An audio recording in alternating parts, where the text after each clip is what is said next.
American car mascots and hood ornaments. Car mascots and hood ornaments are unique art forms of the 20th century. This video provides photos of American mascots and hood ornaments arranged by car brand. It illustrates how mascot subjects and styles changed over time and how mascots evolved into hood ornaments. For brands which were made for decades, there are numerous mascots and hood ornaments available. For automobile brands manufactured for a brief time, there are only limited examples. The car mascots designed and supplied by the auto manufacturers are called factory mascots. Accessory mascots, by contrast, were made by independent foundries and automobile equipment companies and not by the car companies themselves. Accessory mascots could be used on any car.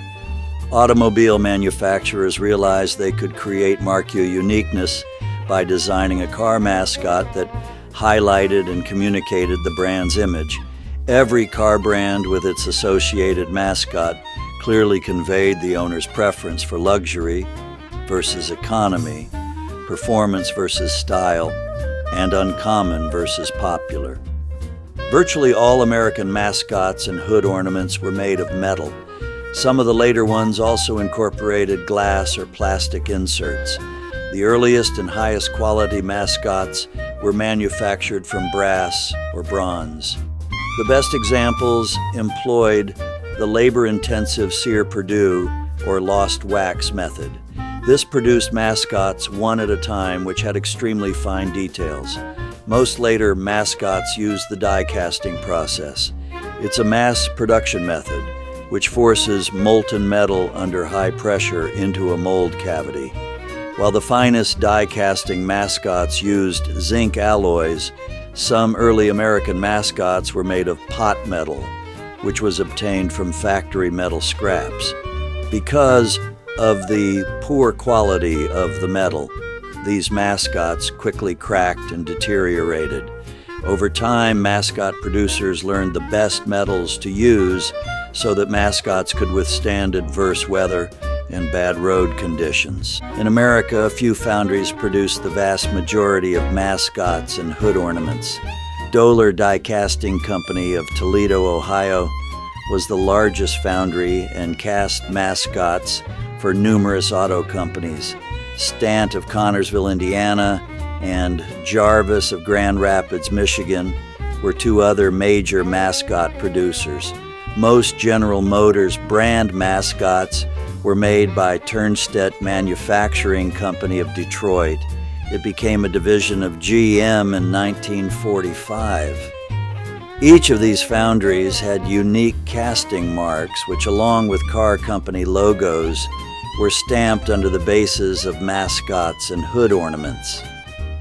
From 1905 until the early 1930s, a significant number of motorists employed a thermometer device mounted on top of the car radiator, which indicated the engine's water temperature. Most early car cooling systems had a low water boiling point, and the engines could overheat and become seriously damaged. The most famous and popular of these temperature devices was the Boyce motometer. By the early 1930s, more than 10 million motometers had been sold. Motometers were no longer needed when auto manufacturers began to include a gauge of the engine's temperature on the car's dashboard. During their heyday, many radiator ornaments consisted of a thermometer device and a mascot.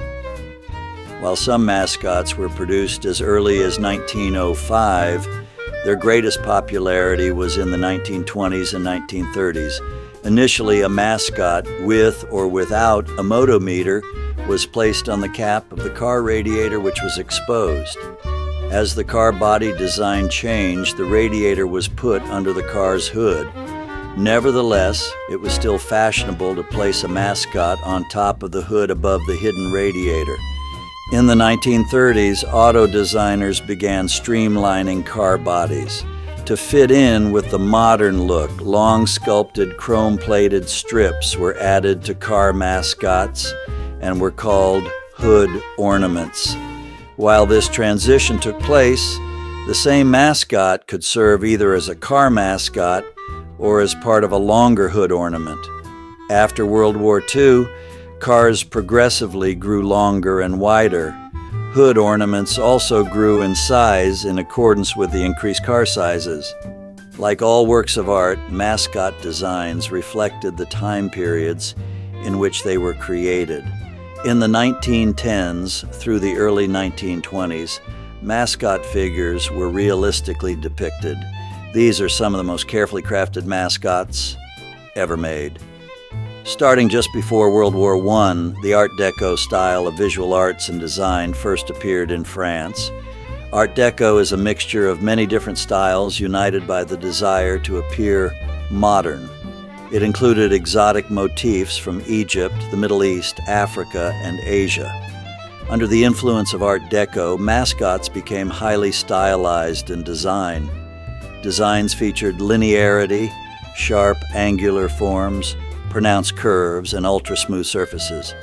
Major themes used by factory mascots were women or goddesses, nudes and semi-nudes, mythological men and creatures, swift, graceful, or powerful animals, greyhounds, eagles, and lions, wings either alone or with a figure, and abstract, streamlined shapes, including rockets and aerospace vehicles. We owe a debt of gratitude to the talented mascot and hood ornament designers and to the auto company executives who supported and encouraged the creation of these masterworks. Only a handful of American mascot designers are well known. The preeminent American designer was William Schnell, who emigrated from Germany in the 1920s. He first worked at the Turnstedt Company and later at General Motors. Schnell was responsible for creating outstanding mascots for every General Motors brand and for Nash, Pierce Arrow, and other companies. Some of his notable achievements were the Buick and Cadillac Goddesses, the Pontiac Indians, and the Pierce Arrow Archers. A large number of his mascots are illustrated in this video. Another important mascot designer was Avard Fairbanks, who had achieved fame for creating large public sculptures in numerous American cities. Fairbanks made the first Dodge Ram, the Plymouth Mermaids, and the Hudson Griffins. Herbert Henderson headed the Chrysler design department that produced Chrysler's winged mascots, the DeSoto Knights, and the Plymouth Ships. The most prominent American female sculptor was Bonnie Lem. She designed several Chevrolet, Oldsmobile, and Pontiac examples. A few car brands for decades employed the same motif for their mascots and hood ornaments. Major examples are Pontiac's Indian, Packard's Goddess of Speed and Pelican, and Dodge's Ram. By 1970, virtually all car mascots and hood ornaments had disappeared. In their place, many automobiles used a small brand symbol or hood emblem on top of the hood.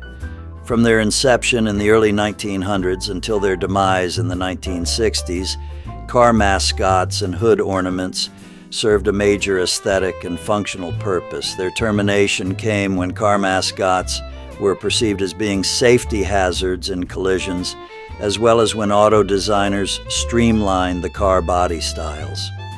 A more recent factor is that car weights were reduced to achieve better gas mileage. This was accomplished by using lighter weight materials such as aluminum and plastic instead of steel, and by eliminating chrome and other ornamentation. The mascot and hood ornament information used in this video relies heavily on research conducted and reported in earlier books. The research into William Williams and his pioneering book, Motoring Mascots of the World, was the most important source. Walt Harris's books provided detailed data on Chrysler, Hudson-Essex, Terraplane, Packard, and Pontiac. Among current mascot writers, Jim Colwill's work is indispensable. Jim has published numerous books covering all aspects of American and international mascots and hood ornaments. He is very knowledgeable and is a veteran collector. The most useful websites for car brand histories and mascot information are Google, Bing, Wikipedia, Wikimedia Commons, Mascot Mania of the UK, and just a carguy.blogspot.com. At the end of this video, there is an index of suggested reading. The best way to appreciate works of art, including mascots, is by seeing them in person. There are a number of public collections of mascots in the United States and abroad. Some of the largest U.S. collections are at the Gilmore Car Museum and the Classic Car Museum, both at Hickory Corners, Michigan, and at the Nethercutt Car Collection in San Silmar, California, and excellent collections at Rebs Institute in Naples, Florida.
Auburn Cord Duesenberg Automobile Museum in Auburn, Indiana was opened in 1974 in the Auburn Automobile Company's international headquarters and showroom. The building was built by E.L. Cord in 1929 and designed in the High Art Deco style by Alvin M. Strauss. It still has its original Art Deco features, including very tall rooms, windows and pillars, bold geometric pattern floors, lavish ornamentation, and elaborate wall sconces and chandeliers. The museum always has on display 140 vintage, antique, classic, and special interest cars.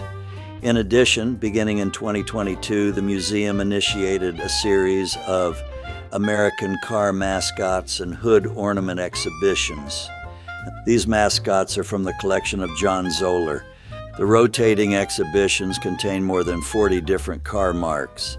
These include Auburn, Cord, Duesenberg, Cadillac, Packard, Pontiac, and many lesser-known brands. And here are photos of the museum's fantastic Art Deco showroom and the glass cases which display the car mascots and hood ornaments.